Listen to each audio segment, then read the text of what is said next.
Happening right now, Illinois Governor J.B. Pritzker is set to deliver the State of the State address to the General Assembly. This is a live look from the Capitol in Springfield.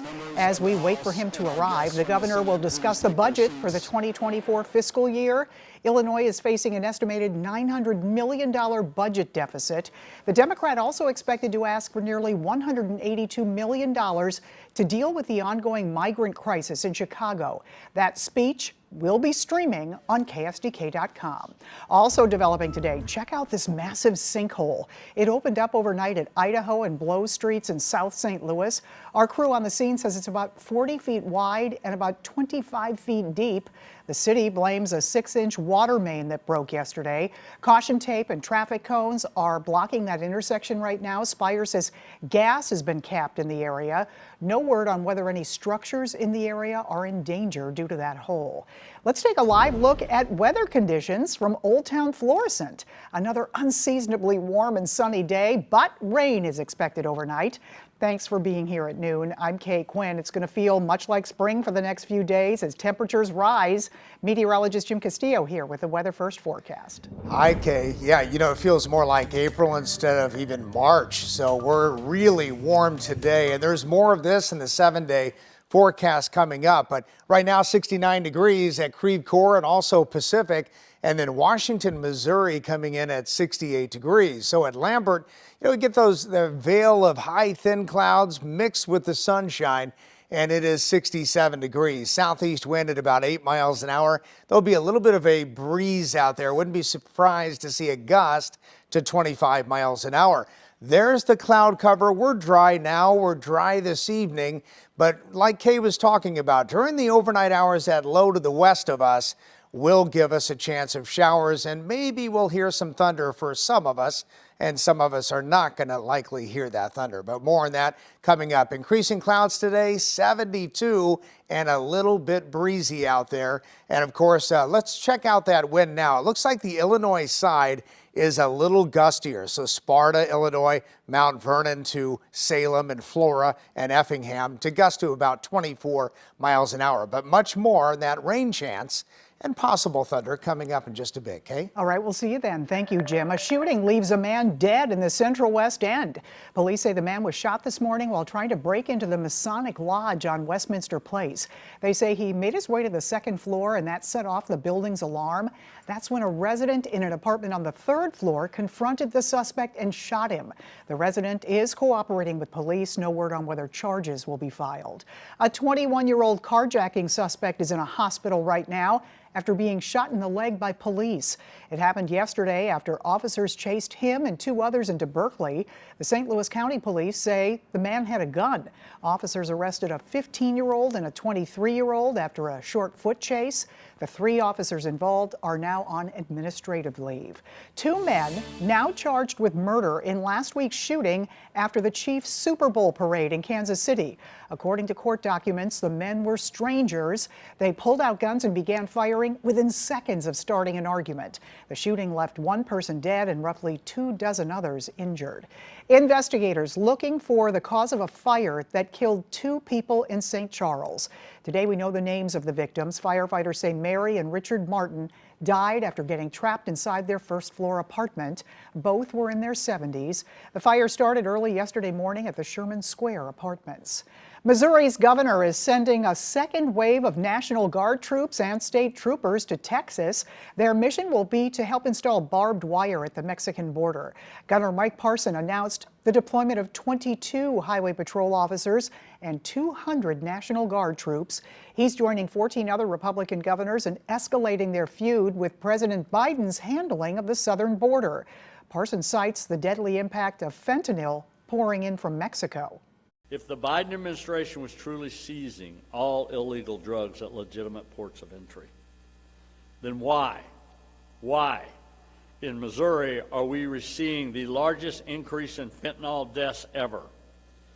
And why are law enforcement still seizing enough drugs to kill everyone in the state twice over? The deployment will cost Missouri taxpayers about $2.5 million.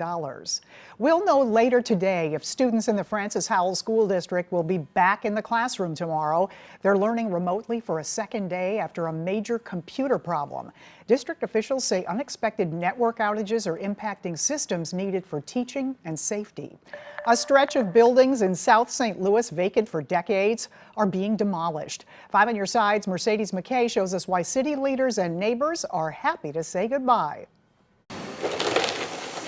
They had their time, and it's kind of good to see them go. Like many in the Forest Park Southeast neighborhood, Barrett Nangle has gotten used to walking his dog with this eyesore as part of the scenery. They've been saying they want to do something with them for years, and they just, over the years, looked worse and worse. This stretch of 7 rundown buildings along Oakland and South Kings Highway has sat vacant for decades. But thanks to an emergency demolition called by St. Louis city officials after deeming the buildings a threat to public safety, it hopefully won't be that way for long. These have really been an unfortunate poster child for neglect in St. Louis. As a resident of the neighborhood himself, Ward 9 Alderman Michael Browning is ready to knock down this scar and start preparing it for new development. We are clearing the blight, clearing the danger, and really just turning the page for the neighborhood. The reason both city leaders and neighbors are so ready to see these buildings go is not only because they've looked like this and been vacant for so many years, but also because of its prominent location on Kings Highway in Oakland. While the rest of the neighborhood has made quite the comeback, these have been telling a different story. After years of different property owners, the buildings are now owned by North Point Development. According to their website, the plan is to build a 150-unit apartment building once the demolition is done. Just to clear the buildings out and just have the land ready for development would be better than keeping them, because I think the buildings are past their ability to be saved. As the buildings continue to come down, neighbors and city leaders are ready for a new chapter. Very glad to get rid of them. Mercedes McKay, 5 on Your Side. City leaders say the demolition should be finished in the next few days. A note to downtown commuters, the 14th Street exit from eastbound Interstate 64 will be closed for a few weeks. That's the exit you might take to get to the Enterprise Center. Starting Monday, MoDOT crews will begin a project to replace the traffic lights at the end of that ramp. It's going to take about 3 weeks. You can take the 11th Street exit to get downtown. Still ahead, a day at the beach turns tragic for a family. Details about the death of a little girl killed when a sand hole caved in on her. And the breach that allowed anyone to get access to random home security cameras.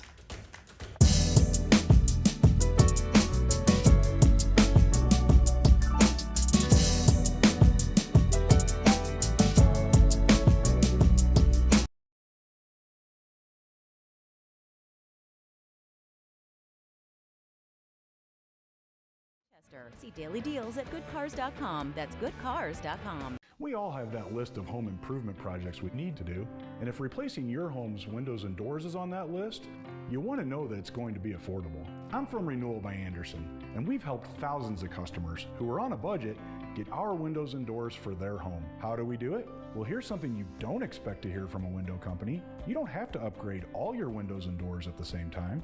We're really good at identifying the bad windows and those you can wait on replacing. And here's something we offer that you don't find with a lot of window companies or contractors: great financing options. With Renewal by Andersen, you can have monthly payments that'll probably be lower than your cable bill. With another program, you can get windows and doors now and not pay anything for an entire year. It's almost like free money. No wonder half of our customers finance. Our windows are so durable and our installers are so talented. Unlike some other companies, our warranties cover the windows, patio doors, and the installation. It's really impressive that they sell the product, they manufacture the product, they install the product, because then you're dealing with one company, and you're dealing with one company that has a long-standing and solid reputation. This month only, save 24% on windows, patio doors, and entryway systems. And with our financing, don't pay anything for 24 months. This offer ends February 29th. For a free appointment, call 314-866-2626.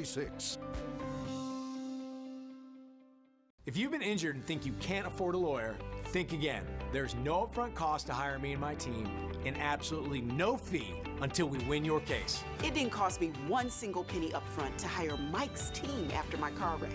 It was free for Mike and his team to get started on my case. And in the end, they got me a $375,000 settlement. If you've been hurt in a car wreck, call me. I've got this. Call 314-888-4444. A sad story in South Florida today. A 7-year-old girl is dead after being buried in sand. Witnesses say she had been digging with a little boy on a beach in Lauderdale by the sea when the sand collapsed in on them. The hole was 5 to 6 feet deep at the time. Firefighters say the boy survived after being buried up to his chest. The girl died at the beach. Happening today, prosecutors are pursuing accountability in the death of a cinematographer shot by actor Alec Baldwin. It happened in 2021 during a rehearsal for the movie Rust. Jury selection is underway in the trial for weapons supervisor Hannah Gutierrez Reed. Her attorneys argue she isn't to blame for the death of Helena Hutchins. Prosecutors say Gutierrez Reed unknowingly put live ammunition in a weapon being used on the set. They accuse her of a series of negligent acts. As for Baldwin, he's charged with involuntary manslaughter. President Biden canceling another $1 billion of student loan debt. This latest round of relief impacts nearly 153,000 borrowers who are enrolled in a new repayment plan the administration launched in August. The plan erases remaining federal student loan balances for those who originally borrowed $12,000 or less and have made payments for at least 10 years. A warning: if you use Wyze cameras, someone may have been able to use them to see into your home. The company says it experienced an outage last Friday. When the cameras started to come back on, about 13,000 users saw thumbnail images for other people's cameras, and 1,500 clicked on those images. Wyze blames a third-party client library. Tackling the maternal mortality crisis in Missouri. A look into the clinic breaking barriers for Black women's health. That's next at noon. And the average high is in the upper 40s. We're going into the 60s and low 70s today, and then we'll time out that rain chance and maybe some thunder coming up next.